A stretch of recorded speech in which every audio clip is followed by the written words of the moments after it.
السلام علیکم ورحمۃ اللہ وبرکاتہ۔ الحمد للہ نحمده ونستعینه ونستغفره ونؤمن به ونتوکل علیہ ونعوذ باللہ من شرور انفسنا ومن سیئات اعمالنا، من يهده الله فلا مضل له ومن يضلل فلا هادي له، ونشهد أن لا إله إلا الله وحده لا شريك له، ونشهد أن سيدنا ومولانا محمدا عبده ورسوله، أما بعد فأعوذ بالله من الشيطان الرجيم، بسم الله الرحمن الرحيم، فخلف من بعدهم خلف أضاعوا الصلاة واتبعوا الشهوات فسوف يلقون غيا إلا من تاب وآمن وعمل عملا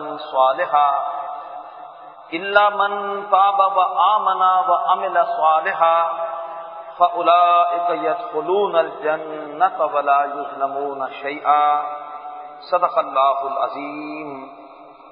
رب اشرح لي صدری ويسر لي امری واحلل عقدۃ من لسانی یفقهوا قولی۔ سبحانک لا علم لنا الا ما علمتنا وعلیک توکلنا، آمین یا رب العالمین۔ محترم حضرات، آج ہمارے بیان کا موضوع ہے رمضان کے نمازیوں سے درخواست۔ ہر سال ایک صدمہ رمضان کے بعد دیکھنا پڑتا ہے۔ رمضان میں مسجد بھر جاتی ہے، یہاں تک کہ فجر کی نماز جو کہ سب سے زیادہ پڑھنے کے اعتبار سے ایک مشکل نماز ہے، اس میں بھی مسجدیں بھری ہوئی ہوتی ہیں، لیکن ہماری بدقسمتی ہے، ہماری محرومی ہے کہ جیسی رمضان ختم ہوتا ہے تو پھر مسجدیں ویران ہو جاتی ہیں، اور وہ رونق مسجد کی رفتہ رفتہ ختم ہوتی چلی جاتی ہے۔ ایسے لوگ جو صرف رمضان میں نماز پڑھتے ہیں اور اس کے بعد باقاعدہ 5 وقتہ نماز نہیں پڑھتے، آج انہی کو اس قرآن مجید کی آیات کے ذریعے سے یاد دہانی کی ایک کوشش ہے۔ اللہ تبارک و تعالیٰ نے قرآن مجید میں کئی مقامات پر اس بات کی تلقین کی کہ نماز روزانہ پڑھی جائے، پابندی وقت کے ساتھ پڑھی جائے، باجماعت پڑھی جائے، نماز کی حفاظت کی جائے۔ اور ایسے لوگ جو باقاعدہ نماز نہیں پڑھتے، نمازوں کی حفاظت نہیں کرتے، قرآن مجید نے ایسے بد نصیبوں کے لیے کئی مقامات پر بڑی سخت وعید نازل فرمائی ہے۔ سورہ مریم آیت نمبر 59 میں اللہ تبارک و تعالیٰ نے بے نمازیوں کے لیے ایسی ایک وعید کا ذکر کیا ہے۔ اس سے پہلے ذکر ہے اس سورہ مبارکہ میں کئی انبیاء کا، حضرت زکریا، حضرت یحییٰ، حضرت عیسیٰ، حضرت ابراہیم، حضرت موسیٰ، حضرت ہارون، حضرت اسماعیل، حضرت ادریس، حضرت آدم، حضرت نوح علیہ السلام، ان سب کی تحسین کی، ان سب کے بارے میں یہ فرمایا کہ جب ان پر اللہ تبارک و تعالیٰ کی آیتیں تلاوت کی جاتی ہیں تو یہ روتے روتے سجدے میں گر جاتے ہیں، یعنی نمازیں پڑھتے ہیں اور نمازوں میں خشوع و خضوع ہوتا ہے، اور جب نمازوں کے دوران اللہ تبارک و تعالیٰ کا کلام پڑھتے ہیں یا سنتے ہیں تو روتے روتے سجدے میں گر جاتے ہیں۔ صرف نماز نہیں پڑھتے بلکہ بڑی خشوع و خضوع والی، دقت والی نماز پڑھتے ہیں۔ لیکن اس کے بعد کیا ہوتا ہے؟ فرمایا فَخَلَفَهُمْ مِنْ بَعْدِ خَلْفٌ،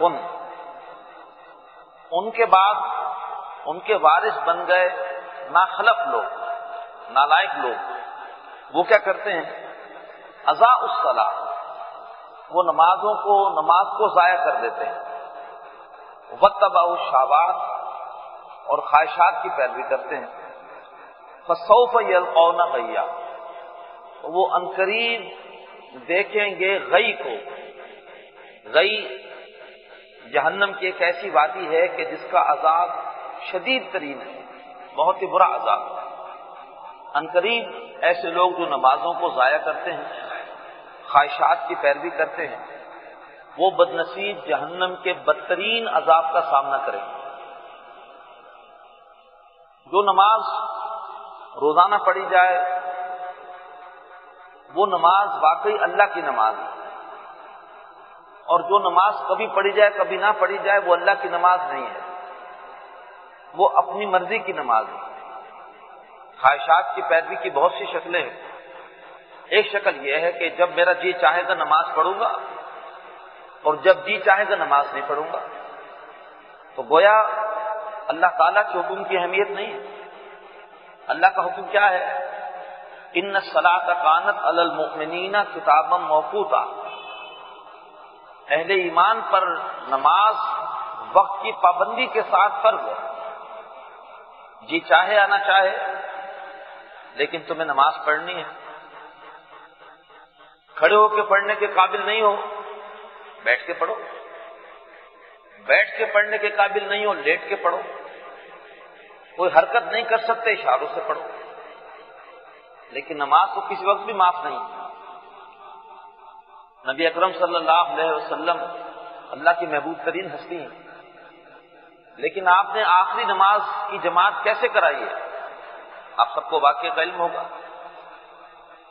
آپ صلی اللہ علیہ وآلہ وسلم طبیعت کی ناسازی کی وجہ سے مسجد میں نہیں آ پا رہے تھے۔ لوگوں نے انتظار کیا، ابو بکر صدیق رضی اللہ تعالی عنہ نے نماز پڑھانی شروع کر دی، جماعت شروع کر دی۔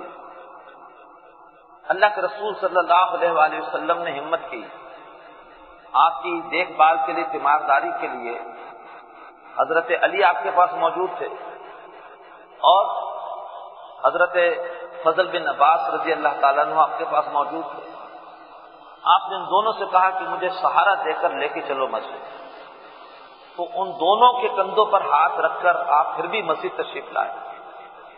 نکاحت کا یہ عالم تھا کہ آپ قدم نہیں اٹھا پا رہے تھے، آپ کے قدم زمین پر گھس رہے تھے، لیکن اس حالت میں بھی مسجد میں آئے ہیں۔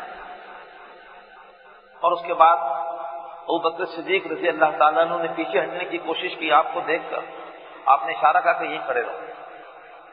اس کے بعد آپ نے نماز کی امامت اس طرح سے کی ہے کہ آپ کی آواز صرف سن پا رہے تھے ابو بکر صدیق، کمزوری کی وجہ سے اتنی ہلکی آواز تھی، اور ابو بکر صدیق کی اقامت باقی نمازی سن رہے تھے۔ امامت اللہ کے رسول نے کی ہے، اس پر تکبیر اور اقامت کر رہے تھے ابو بکر صدیق، اور باقی تمام نمازی ان کی آواز سن کر رکوع اور سجود کر رہے تھے۔ تو یہ ہے اصل نماز، جو خوف کے اندر بھی پڑھنی ہے، بیماری میں بھی پڑھنی ہے۔ قرآن مجید میں تو صلاۃ الخوف کا پورا طریقہ لکھا ہوا ہے سورہ نساء میں، لیکن جو شخص شب رات میں صرف نماز پڑھ لے، صرف رمضان میں نماز پڑھ لے، وہ اللہ کی نماز نہیں پڑھتا، وہ اپنی مرضی کی نماز پڑھتا ہے۔ جی میں آئے گا تو پڑھوں گا، جی میں آئے گا تو نہیں پڑھوں گا۔ تو جو بھی بے قاعدہ نمازی ہے اس کو اس حوالے سے سوچنا چاہیے کہ میں نماز اللہ کے لیے پڑھ رہا ہوں یا اپنی مرضی کے مطابق پڑھ رہا ہوں۔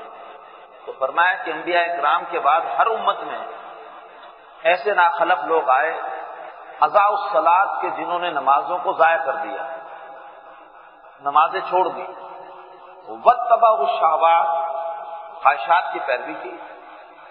نماز کا وقت ہے لیکن ڈرامہ چل رہا ہے، ڈرامہ زیادہ اہم ہے، نماز کیوں پڑھوں؟ ڈرامہ دیکھنا ہے، دوستوں کے ساتھ گپ شپ چل رہی ہے، وہ گپ شپ زیادہ اہم ہے، اس میں بیٹھے رہنا، نماز نہیں پڑھنی۔ دھندے کا وقت ہے، گاہک بہت آ رہے ہیں، لہذا دکانداری کرنی ہے، نماز نہیں پڑھنی۔ خواہشات کی پیروی کی، نماز چھوڑ دی۔ نماز کو ضائع کرنے کا ایک اور مفہوم بھی ہے۔ نماز کے کچھ فرائض ہیں، اگر ادا نہیں کیے نماز ہوتی نہیں۔ 14 نماز کے فرائض ہیں۔ نماز کے کچھ واجبات ہیں، وہ بھی تقریباً 14 ہی ہیں۔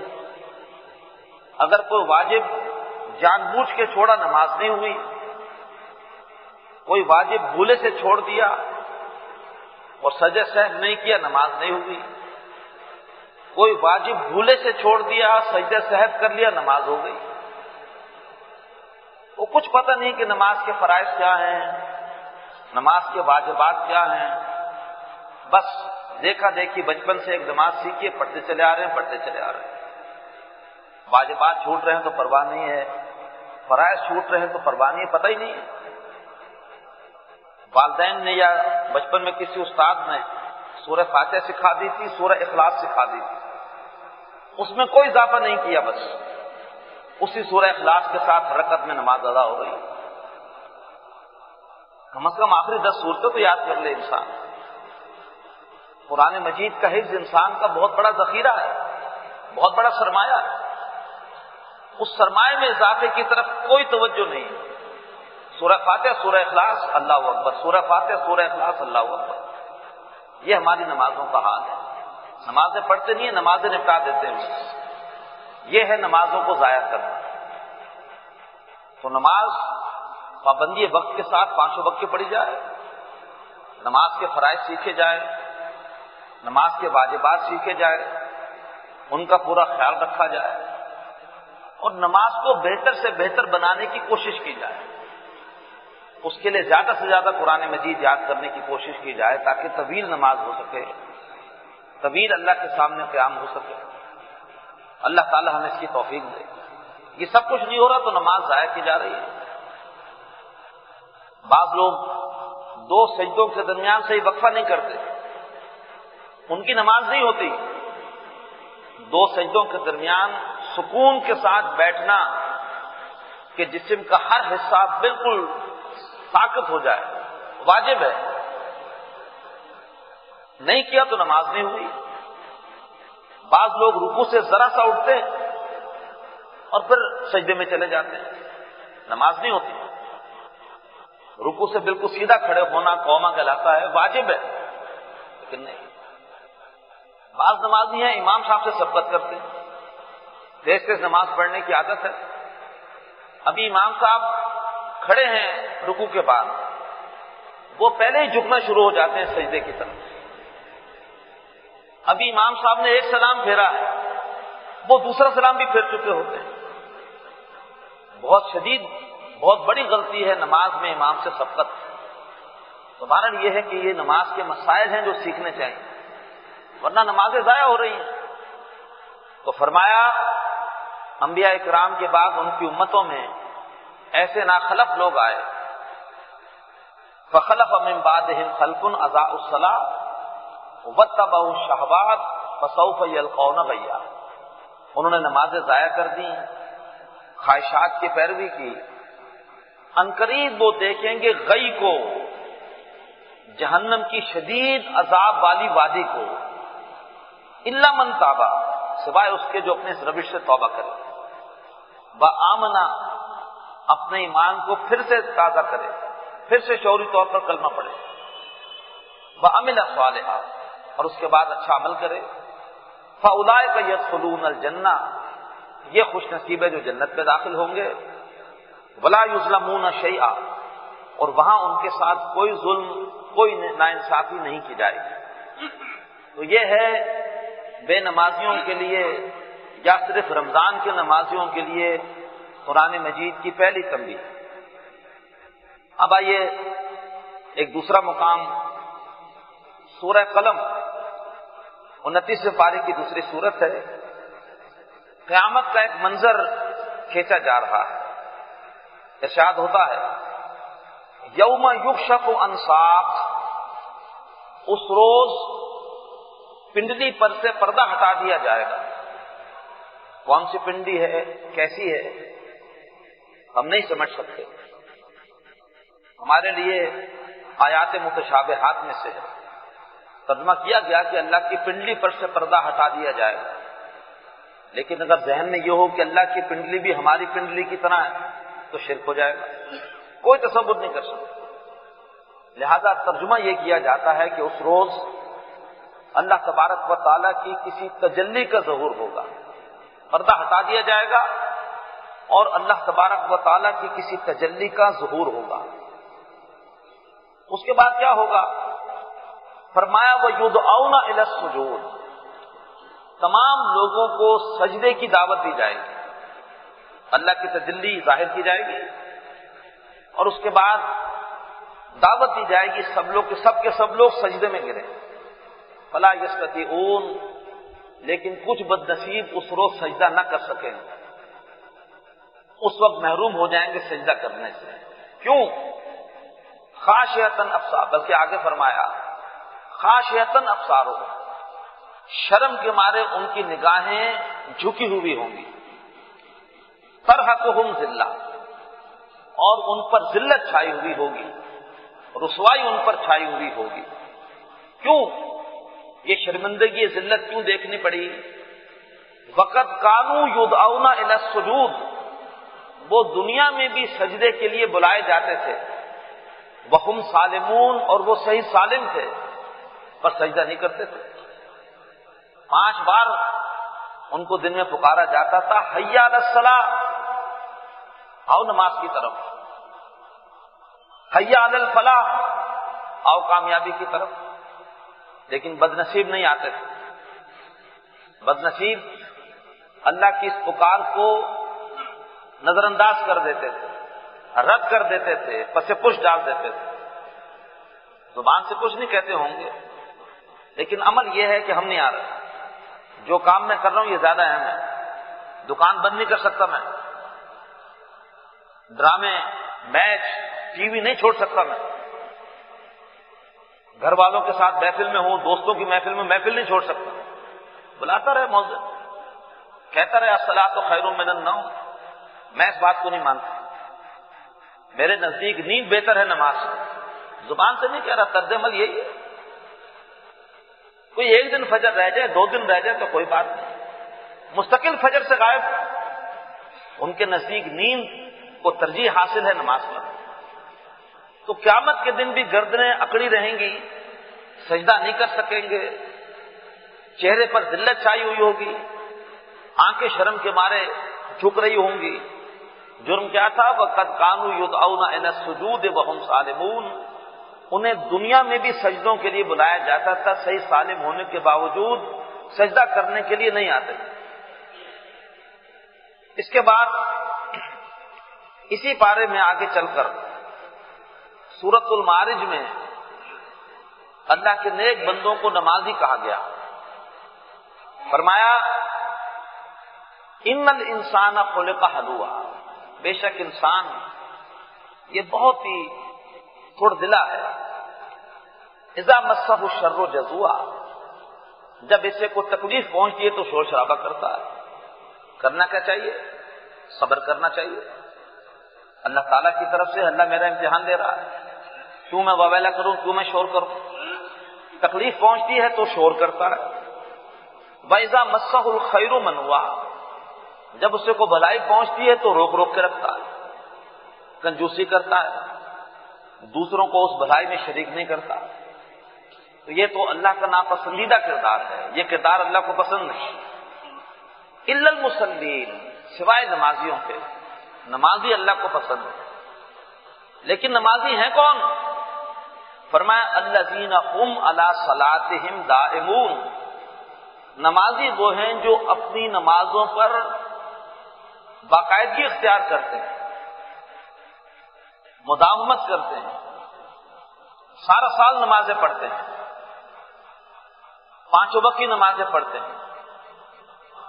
آگے چل کر آتا ہے آخری تعریف ان کی مسلم کی یہ ہے کہ الذین هم علی صلاتہم یحافظون، وہ اپنی نمازوں کی حفاظت کرتے ہیں، جانتے ہیں کہ نماز کے فرائض کیا ہیں، واجبات کیا ہیں، تاکہ نماز صحیح ادا ہو سکے۔ مسجد میں جا کے پڑھتے ہیں، باجماعت نماز پڑھتے ہیں۔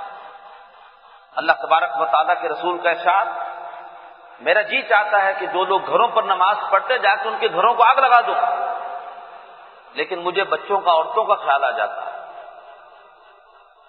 ہمارا معاملہ یہ ہے کہ ہم اللہ کے رسول کے دور کے منافقین سے بھی گزرے۔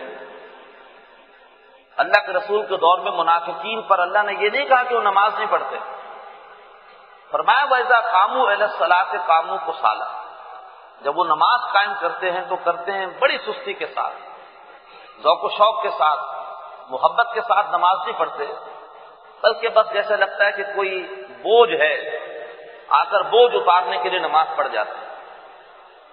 ہم اس سے بھی گزرے، ہم نماز ہی نہیں پڑھتے سرے سے۔ اللہ تعالی ہمیں اپنے اس طرز عمل پر نظر ثانی کی توفیق عطا فرمائے۔ تو فرمایا کہ اللہ کے محبوب بندے ہیں نمازی۔ نمازی کون ہیں؟ الذین هم علی صلاتہم دائمون، نمازی وہ ہیں جو اپنی نمازوں پر باقاعدگی کا اہتمام کرتے ہیں۔ آگے چلیے، سورہ مدثر 29ویں پارے میں ہے، فرمایا کل نفس بما کسبت رہینہ، ہر جان اپنی کمائی کے عوض رہن ہے، ہر جان اپنے گناہوں کی وجہ سے پھنسی ہوئی ہے، قید میں ہے، الا اصحاب الیمین، سوائے دائیں ہاتھ والوں کے، وہ کہ جن کی نیکیاں زیادہ ہیں، جن کو نام اعمال دائیں ہاتھ میں ملے گا، وہ قیدی نہیں، ان کی کمائی اچھی ہے۔ اس کے علاوہ ہر انسان اپنے گناہوں کی وجہ سے قید میں ہے، سوائے دائیں ہاتھ والوں کے۔ فی جنات یتساءلون، وہ باغات میں ہوں گے اور پوچھ رہے ہوں گے عن المجرمین، مجرموں سے۔ یہ پہلے آیت سمجھنا مشکل تھا۔ قرآن سے ثابت ہے کہ جنت بہت بلند مقام پر ہے، جہنم پستیوں میں ہے۔ کیسے بات کریں گے جنتی جہنمیوں سے؟ وہ اتنے اوپر، یہ جہنمی اتنی پستیوں میں۔ لیکن آج ہمارے لیے یہ باتیں سمجھنا بڑا آسان ہو گیا۔ آج گفتگو کے حوالے سے فاصلے بے معنی ہو گئے۔ آج ہم یہیں بیٹھ کر دنیا کے کسی بھی خطے میں کسی سے بات کر سکتے ہیں، فوری بات کرتے ہیں، یا ہم بات کرتے ہیں فوراً جواب دیتا ہے۔ یہاں تک ایک دوسرے کو دیکھ بھی سکتے ہیں۔ اسکائپ کے اوپر تو لیکچرز ہو رہے ہیں، استاد کسی ایک اور ملک میں ہے، طالب علم دوسرے ملک میں ہے، اور آپس میں بالکل ایسے گفتگو ہو رہی ہے جیسے کہ آمنے سامنے بیٹھے ہوئے۔ وہ پوچھیں گے مجرموں سے، ما سلککم فی سقر، تمہیں کس چیز نے دہتی ہوئی آگ میں پہنچا دیا، کیوں جہنم میں چلے گئے؟ قالوا لم نک من المصلین، وہ جواب دیں گے کہ ہم نمازی نہیں تھے۔ یہ جواب کسی ہندو کو ہو سکتا ہے؟ ہندو کہہ سکتا میں نمازی نہیں تھا اس لیے جہنم میں آیا ہوں۔ یہ جواب کسی عیسائی کا ہو سکتا ہے، کسی یہودی کا ہو سکتا ہے۔ ان کے تو جہنم میں جانے کی وجہ کچھ اور ہے۔ ان کے جہنم میں جانے کی وجہ یہ ہے کہ انہوں نے نبی اکرم صلی اللہ علیہ وآلہ وسلم پر ایمان لانے کا اقرار نہیں کیا، لہذا یہ چیز انہیں جہنم میں ڈال دے گی۔ یہ جواب مسلمانوں کا ہے، لیکن کون سے مسلمانوں کا؟ کہ جو نمازی نہیں تھے۔ اور نمازی کون ہے؟ ابھی ہم نے پڑھا، نمازی وہ ہیں جو اپنی نمازوں پر باقاعدگی اختیار کرتے ہیں، صرف رمضان کے نمازی نہیں، صرف شب برات کے نمازی نہیں، سارا سال کے نمازی۔ وہ کہیں گے ہم نمازی نہیں تھے۔ حدیث میں آتا ہے کہ قیامت کے دن پہلا سوال نمازوں کے بارے میں ہوگا۔ اگر خدا نہ خواستہ نمازیں پوری نہ ہوئی تو مزید کوئی سوال جواب نہیں ہے، وہیں سے ان کو جہنم کی راہ دکھا دی جائے گی۔ اللہ تعالی ہمیں سارا سال باقاعدہ نمازیں پڑھنے کی توفیق عطا فرمائے۔ آگے چلیے، اگلی سورت سورۃ القیامہ ہے۔ ایک انسان کی موت کا ذکر ہے۔ فرمایا کلا اذا بلغت التراقی، ہرگز نہیں، جبکہ جان پہنچتی ہے ہنسلی پر، یہاں پر آ کے جان اٹکتی ہے، یہاں سے جان کا نکلنا بڑا دشوار ہوتا ہے۔ اللہ ہم پر موت کی سختی آسان فرمائے۔ وقیل من راق، اس وقت کہا جاتا ہے کوئی ہے جھاڑ پھونک کرنے والا؟ ڈاکٹروں نے جواب دے دیا اب تو کوئی زندگی کا امکان نظر نہیں آ رہا۔ تو کسی جھاڑ پھونک والے کو بلا لو، شاید وہ کچھ پھونک کے ہمارے عزیز کی جان بچا لے۔ وَظَنَّ أَنَّهُ الْفِرَاقُ، مرنے والا سمجھ جاتا ہے کہ اب جدائی ہے، اب روانگی ہے یہاں سے۔ وَالْتَفَّتِ السَّاقُ بِالسَّاقِ، اور اب پنڈلی سے پنڈلی لپٹتی ہے۔ کبھی آپ نے دیکھا ہوگا بکرے کو ذبح ہوتے ہوئے تو کس طرح سے اس کی پنڈلیاں کھنچتی ہیں آپس میں، اسی طریقے پر انسان کو بھی جب موت آتی ہے تو آخر میں اس کی پنڈلیاں، ان میں کھچاؤ پیدا ہوتا ہے، پنڈلی سے پنڈلی لپٹتی ہے۔ اِلیٰ رَبِّکَ یَوْمَئِذٍ الْمَسَاقُ، آج کے دن تو تیرے رب کی طرف ہی جانا ہے، کوئی نہیں بچا سکتا، موت کو کوئی نہیں روک سکتا۔ اب اللہ تبارک و تعالی ایک ایسے شخص کی موت پر افسوس کر رہا ہے کہ جس کی موت اس حال میں ہوئی کہ بدنصیب بے نمازی تھا۔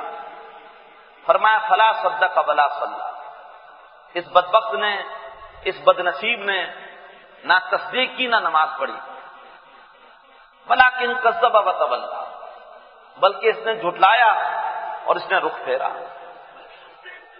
تصدیق کا مظہر اول نماز ہے۔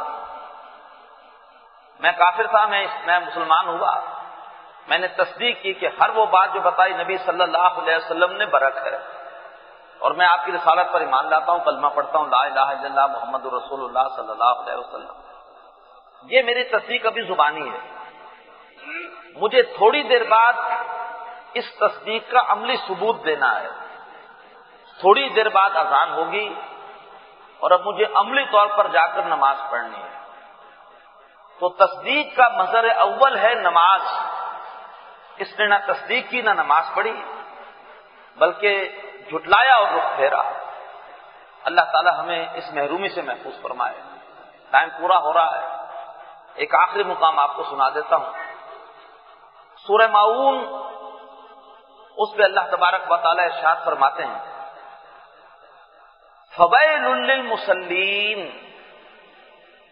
بس ہلاکت ہے، بربادی ہے ایسے نمازیوں کے لیے الذین هم عن صلاتهم ساہون، جو اپنی نمازوں کو بھولے ہوئے ہیں، جو اپنی نمازوں سے غافل ہیں۔ کبھی نماز پڑھ لی کبھی نہیں پڑھی، ان کے نزدیک کوئی اہمیت نہیں اللہ کے حکم کی، ان کی اپنی مرضی ہے، جب جی چاہے گا نماز پڑھیں گے، جب جی چاہے گا نماز نہیں پڑھیں گے۔ فجر کی نماز کو مستقل فہرست سے نکالا ہوا، یہ نماز تو نہیں پڑھنی۔ ہماری اپنی مسجد میں مغرب میں 4-5 صفیں ہوتی ہیں اور فجر میں بمشکل 2 ہوتی ہیں، وہ بھی آج کل 2 ہیں، ابھی کچھ رمضان کا اثر ہے، رفتہ رفتہ 1.5 رہ جاتی ہے، 1 ہی رہ جاتی ہے۔ لیکن مغرب میں پھر بھی بعض اوقات باہر جگہ کم پڑتی ہے، 5-6 صفیں بھی ہو جاتی ہیں، تو طے کر رکھا ہے۔ حالانکہ فجر میں زیادہ ہونی چاہیے تعداد، مغرب کے وقت بہت سے لوگ گھر پر نہیں ہوتے، دیر سے گھر پہ آتے ہیں، فجر میں سب لوگ گھر پہ ہوتے ہیں، تو فجر میں تو مسجد بھرنی چاہیے، لیکن فجر میں نہیں بھرتی، کیونکہ طے کر رکھا ہے کہ فجر نہیں پڑھنی، مغرب پڑھنی ہے، عصر پڑھنی ہے، عشاء پڑھنی ہے۔ انا للہ و انا الیہ راجعون۔ اللہ تعالیٰ کی وعید سنیے فویل للمصلین، ایسے نمازیوں کے لیے ویل ہے، ہلاکت ہے، بربادی ہے، الذین هم عن صلاتهم ساہون، جو اپنی نمازوں سے غافل ہیں، 5 وقتہ نمازیں پابندی کے ساتھ نہیں پڑھتے، کوئی پڑھ لی کوئی چھوڑ دی۔ تو یہ میں نے آج آپ کو قرآن مجید کے 6 مقامات سنائے ہیں ان بد نصیبوں کے لیے جو صرف رمضان میں نمازیں پڑھتے ہیں اور بعد میں نمازیں چھوڑ دیتے ہیں۔ رمضان میں نمازی نظر آتے ہیں اور یا پھر شب برات کی عشاء میں اور فجر میں نظر آتے ہیں، اس کے علاوہ جو ہے وہ کبھی پڑھ لی کبھی نہیں پڑھی، تو کس قدر شدید وعید ہے۔ حضرت ابراہیم علیہ السلام نے تو اللہ سے دعا کی تھی ربی اجعلنی مقیم الصلاۃ ومن ذریتی، اے میرے رب مجھے بھی نماز کا قائم کرنے والا بنا، میری اولاد کو بھی بنا۔ ربنا وتقبل دعا، اے میرے رب اس دعا کو قبول فرما۔ ایک ہی دعا کی ہے اور دعا کر رہے ہیں کہ اللہ یہ دعا قبول ہو جائے۔ انہی کے فرزند حضرت اسماعیل، اللہ تعالیٰ قرآن پاک میں ان کی تعریف فرما رہے ہیں کہ کانا یامر اہلہ بالصلاۃ، وہ اپنے گھر والوں کو نماز کا حکم دیتے تھے. انہی کی نسل میں سے نبی اکرم صلی اللہ علیہ وسلم، اللہ انہیں فرما رہے ہیں کہ وامر اہلک بالصلاۃ، اے حبیب اپنے گھر والوں کو نماز کا حکم دیجیے. اللہ کے رسول ہمیں حکم دے گئے بچہ 7 سال کا ہو جائے تو پیار سے اس کو نماز پڑھانے کی ترغیب دو. 10 سال تک پیار سے محبت سے اس کو نماز کی طرف لاؤ. 10 سال میں بھی اگر نماز کا عادی نہ بنے تھوڑی سختی کرو، بلوغت تک سختی کر کے اس کو نماز کا عادی بناؤ. بالغ ہونے کے بعد پھر خود ذمہ دار ہے، پھر مکلف ہے، پھر اللہ کا جواب دے ہوگا، نہیں پڑے گا. لیکن اس سے پہلے تمہاری ذمہ داری ہے کہ تم اس کو نماز کی ترغیب دو، نماز کا عادی بناؤ. اللہ فرماتے قو انفسکم واہلیکم نارا، بچاؤ اپنے آپ کو، اپنے گھر والوں کو آگ سے. سوچئے کون کون سے کام ہیں جو انسان کو آگ میں لے جاتے ہیں. ان میں سے ایک کام ہے نماز نہ پڑھنا. پہلا سوال قیامت کے دن نماز کا ہوگا. نماز پوری نہ ہوئی تو وہیں سے انسان آگ میں چلا جائے. تو میری ذمہ داری ہے اپنے گھر والوں کو آگ سے بچانا. اس کے حوالے سے مجھے بہت سے کام کرنے ہیں. ایک کام یہ بھی ہے کہ مجھے ان کو نماز کا عادی بنانا ہے. 7 سال کی عمر سے ہی ان کو نماز کی طرف راغب کرنا ہے. اللہ تبارک و تعالی ہمیں اپنے پورے طرز عمل پر غور و فکر کی توفیق عطا فرمائے، اور اللہ تعالی ہمیں نماز سے سچی محبت عطا فرمائے. اللہ کرے کہ اللہ کے رسول کی طرح ہماری بھی آنکھوں کی ٹھنڈک نماز میں پیدا ہو جائے، نماز کے بغیر چین نہ آئے. اقول قولی ھذا واستغفر اللہ لی ولکم ولسائر المسلمین والمسلمات.